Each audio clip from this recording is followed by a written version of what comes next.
ചോദ്യം ഇതാണ്: the challenge of dynastic succession is undoubtedly a major challenge for political parties in India. Analyse the statement. അതായത് പിന്തുടരുന്ന രീതി, പിന്തുടർച്ച അവകാശം എന്ന് പറയുന്നത് നമ്മുടെ പൊളിറ്റിക്കൽ പാർട്ടീസ് ഫേസ് ചെയ്യുന്ന വലിയൊരു ചലഞ്ചാണ്. ഒരു നേതാവ് മരിച്ചു കഴിഞ്ഞാൽ അദ്ദേഹത്തിന്റെ മകൻ നേതാവാകുന്നു. അത് കഴിഞ്ഞിട്ട് അദ്ദേഹം മരിച്ചു കഴിഞ്ഞാൽ അദ്ദേഹത്തിന്റെ മക്കൾ നേതാവാകുന്നു. അങ്ങനെ ഈ പിന്തുടർച്ച അവകാശം പോലെ പാർട്ടി സ്ഥാനമാനങ്ങൾ അവർ കയ്യേറുന്നത് ഒരു ചലഞ്ചാണോ അല്ലയോ എന്നുള്ളതാണ് ചോദിച്ചിരിക്കുന്നത്. ഓക്കെ, ഇതൊരു ജനറൽ ക്വസ്റ്റ്യൻ ആണ്. ഇതിപ്പോ നിങ്ങൾ പൊളിറ്റിക്കൽ പാർട്ടി എന്ന് പറയുന്ന ചാപ്റ്റർ പഠിച്ചില്ലെങ്കിൽ പോലും നിങ്ങൾക്ക് അത്യാവശ്യം സമകാലിക സംഭവങ്ങളെ കുറിച്ചിട്ടൊക്കെ അറിയാമെന്നുണ്ടെങ്കിൽ ഡെഫിനറ്റ്ലി ഈ ചോദ്യത്തിന് ഉത്തരം എഴുതാം. ഇതിന്റെ അനലൈസ് ചെയ്യാന്ന് പറയുമ്പോഴത്തേക്കും നമ്മൾ എല്ലാ ഭാഗവും നോക്കണം. ഇത് എക്സാമ്പിൾ സഹിതം നിങ്ങൾക്ക് എക്സ്പ്ലെയിൻ ചെയ്യാൻ പറ്റുവാണെങ്കിൽ അത്രയും നല്ല കാര്യം. അപ്പോൾ ഇതിന്റെ ചലഞ്ച് എന്ന് പറയുന്നത് ഒന്നെന്ന് പറയുന്നത് എന്താണ്? നിങ്ങൾക്ക് പുസ്തകം വായിച്ചില്ലെങ്കിൽ പോലും പറയാൻ പറ്റുന്ന ഒരു കാര്യമാണ്. ഒരു കുടുംബത്തിന്റെ കയ്യിൽ മാത്രം പവർ കോൺസെൻട്രേറ്റ് ചെയ്തു പോകും. അപ്പം അതിന് ഏറ്റവും നല്ല എക്സാമ്പിൾ എനിക്ക് പറയാൻ പറ്റുന്നത് കോൺഗ്രസ് പാർട്ടി തന്നെയാണ്. കോൺഗ്രസ് പാർട്ടി തുടക്കം ജവഹർലാൽ നെഹ്റു ആയിരുന്നു. അദ്ദേഹത്തിന്റെ മരണശേഷം ഇന്ദിരാഗാന്ധി വന്നു.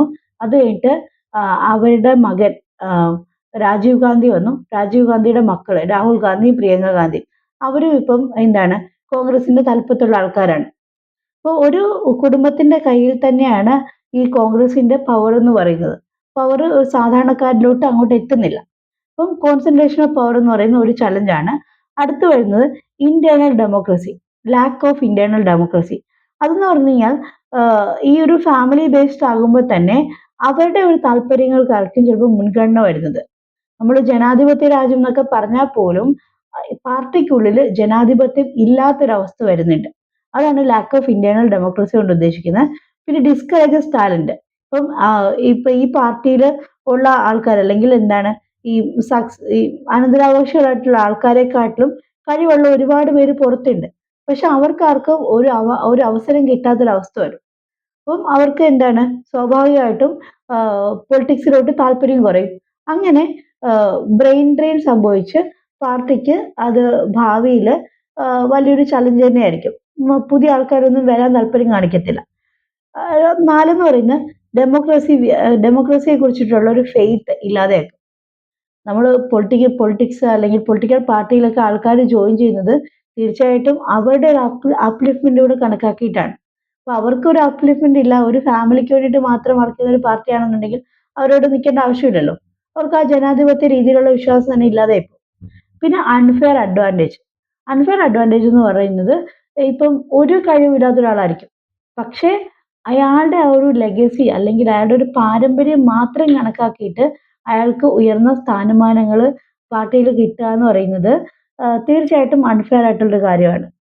ആ ഒരു പാരമ്പര്യത്തിന്റെ ഒറ്റ പേരിൽ ഉന്നത പദവികൾ കൈകാര്യം ചെയ്യുക എന്ന് പറയുന്നത് മറ്റുള്ള ആൾക്കാരോട് കാണിക്കുന്ന ഒരു ജനാധിപത്യ വിരുദ്ധമായിട്ടുള്ള നടപടി കൂടിയാണ്. അപ്പം ഇതൊക്കെയാണ് ഒരാളുടെ കയ്യിൽ തന്നെ പവർ കോൺസെൻട്രേറ്റ് ആയിട്ടിരുന്നാലുള്ള പ്രശ്നം എന്ന് പറയുന്നത്. അപ്പം നിങ്ങൾ 5 മാർക്കിന്റെ ചോദ്യമാണെന്നുണ്ടെങ്കിൽ ഡെഫിനറ്റ്ലി എങ്ങനെ എഴുതണം? ഒരു ഇൻട്രോ എഴുതണം. പിന്നെ അതുപോലെ തന്നെ 5 പോയിന്റ്സ് മസ്റ്റ് ആയിട്ട് എഴുതണം. ഒരു 6-7 പോയിന്റ് ആണെങ്കിൽ പോലും കുഴപ്പമില്ല. പക്ഷെ 5 പോയിന്റ് തീർച്ചയായിട്ടും വേണം. അത് നിങ്ങൾ എക്സ്പ്ലെയിൻ ചെയ്യുകയും വേണം. അപ്പൊ നിങ്ങൾക്ക് എക്സാമ്പിൾ സഹിതം എക്സ്പ്ലെയിൻ ചെയ്യാൻ പറ്റുകയാണെങ്കിൽ വളരെ നല്ല കാര്യം. പിന്നെ ഒരു കൺക്ലൂഷനും കൂടെ എഴുതി കഴിഞ്ഞാൽ നിങ്ങളുടെ ഉത്തരം വളരെ കറക്റ്റാവും. നിങ്ങൾക്ക് അവിടെ 5-ൽ 5 മാർക്ക് കിട്ടുകയും ചെയ്യും. മനസ്സിലായല്ലോ അല്ലേ?